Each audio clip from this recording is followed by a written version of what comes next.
Hi guys, so today we're going to talk about olfactory vector and what it's all about. Now, its main, you can say erogenous zone, like every vector you remember has its erogenous zone. It's nerve zero for olfactory. A person with intuition. When you hear somebody has that intuition, that's usually they talk about olfactory vector. By the way, a few examples of those people, like Putin, Russian president, also usually it's richest people in the world, and usually it's connected to finances. So Rothschild and all Rockefellers, all these people, they're all olfactory. The best in when they work in like stock market, also intelligence services. They work in this area too, because it's people who kind of you don't really notice them, but they really notice you. They people who what happened, every one of us we produce those pheromones, and those, for example, when a dog like the one is barking right now, they could feel those pheromones, and usually the person who produces the most, it's usually a visual vector, and it's fear, pheromone of fears. And every one of us, all of us have different pheromones. Olfactory is the only one who doesn't. So these visual vector people, they usually kind of scared of them, because those people, they cannot kind of feel them on the subconscious level, and they feel some kind of danger, and they are right, because olfactory vector in ancient times, one of the rules it was to make sure tribe will survive no matter what. And because we had people, usually was visual vector, a lot of fears, and if we went hunting, for example, and visual vector in a lot of fears, they produce so much pheromones that all wild animals now is going to trap us, and we sit in the bushes, and all the leopards from in savannah is coming toward us, and only olfactory vector in our tribe could understand that. They're usually not the best in verbalizing all their ideas sometimes, so they used for that oral vector.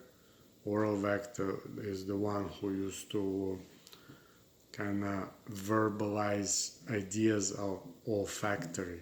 It was kind of transferred to them, and they were the one who did that. But so that olfactory vector person, it was choking that visual one, so we're not gonna get trapped by wild animals. So that's his natural instinct to do that thing. Sometimes female in a lot of also fears, stress in the tribe, it was usually dermal visual female, and if she was behaving certain way, that usually anal vector males, they were fighting with each other, they could kill each other. If it was really damaging the tribe uh, you can say tribal, we needed some kind of um,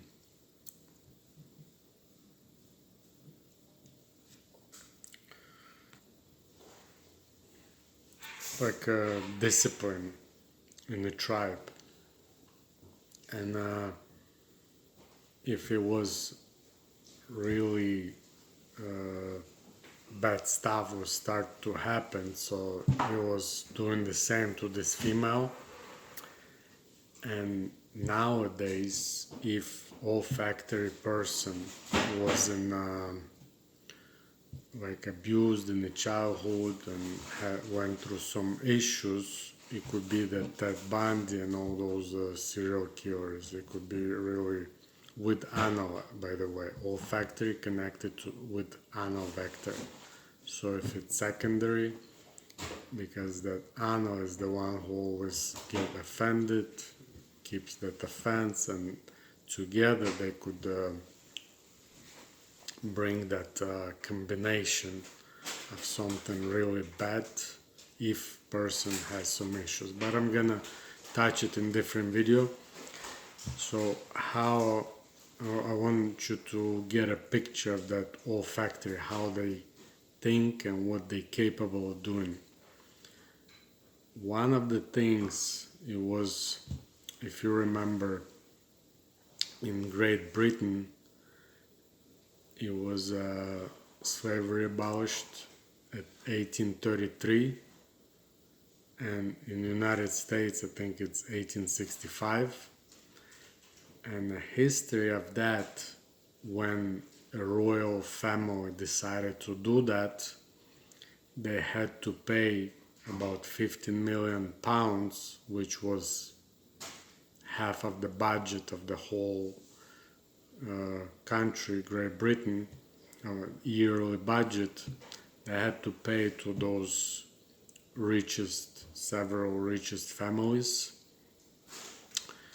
as you can say, they were buy them out, and then they could kind of sign that abolishment, because it was one of the richest families. Obviously, they didn't want this thing to happen, so they had to pay them. Now, where the empire didn't have this money to pay them, so where they got this money from? It was a family of Rothschild, if you remember those, one of the richest families in the world. He's the one who gave to the king, to the royal family. He borrowed this money, and imagine, since then until 2015, they were paying them the percentage and interest, and they finished pay it off at 2015. Imagine how much money it was, because back in the time it was, as I say, it was like half of the yearly budget of the country. And Rothschild, some time before that, he made in one day 40 million pounds. It was more than the yearly budget of the whole empire. That's olfactory vector. How he made those money? It was by the time it was a war between France and England. I think it was also Prussia with England, but mostly it was French and England with Napoleon and Lord Wilmington, I think. And what happened that day, when the war was about to be over, nobody knew in Great Britain, nobody knew what happened, who's winning, who's losing. Now, if France will win, they're gonna take over a whole economy of Great Britain. So obviously nobody would be willing to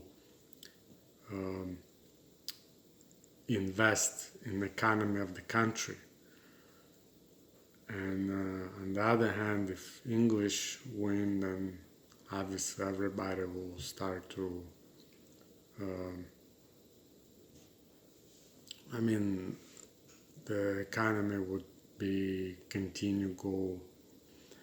keep going, and everything will be okay. But what happened is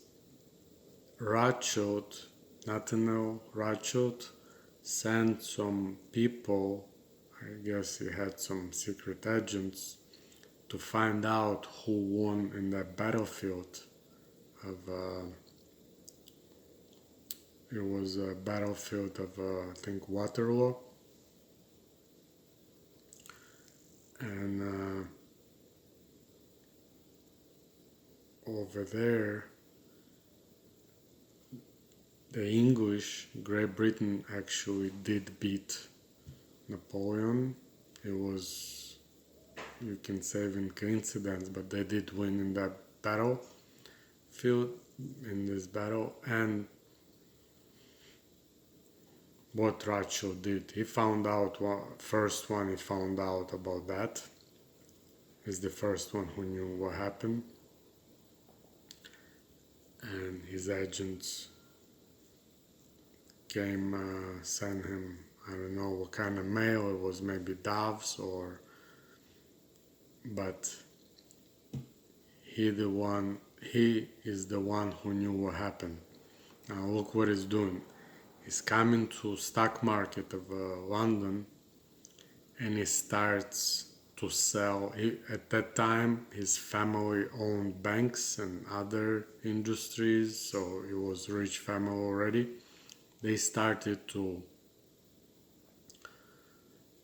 sell all their stocks. He started to sell and sell and sell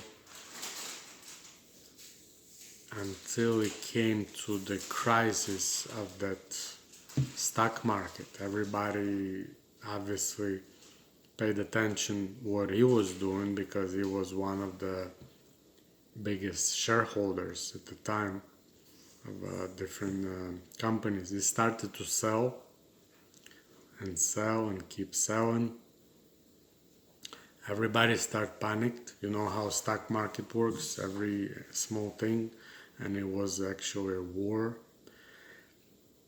Everybody started panic and started selling everything. Whole country started to sell their stocks. So what Rothschild is doing now, one hand, with the left hand is selling, and with the right hand he started buying. He started to buy, selling his stocks. With the other hand he started to buy. In one day he bought out the whole empire. Economy of the whole empire bought out in one day. That's Olfactory vector. 40 million pounds in one day. That's what they able to do. So I just want you to get a picture of the person. And usually it's people who doesn't really look for power, like they don't want to be rule, as you can say, they like power, but secret power. They want to do it kind of secret intrigues and all, but they can predict a lot of things. They have the intuition. That's the person who really intuitive, you can say. And we'll talk in another video. We'll talk a little bit more about the olfactory, so you will have a better idea. So see you guys next video.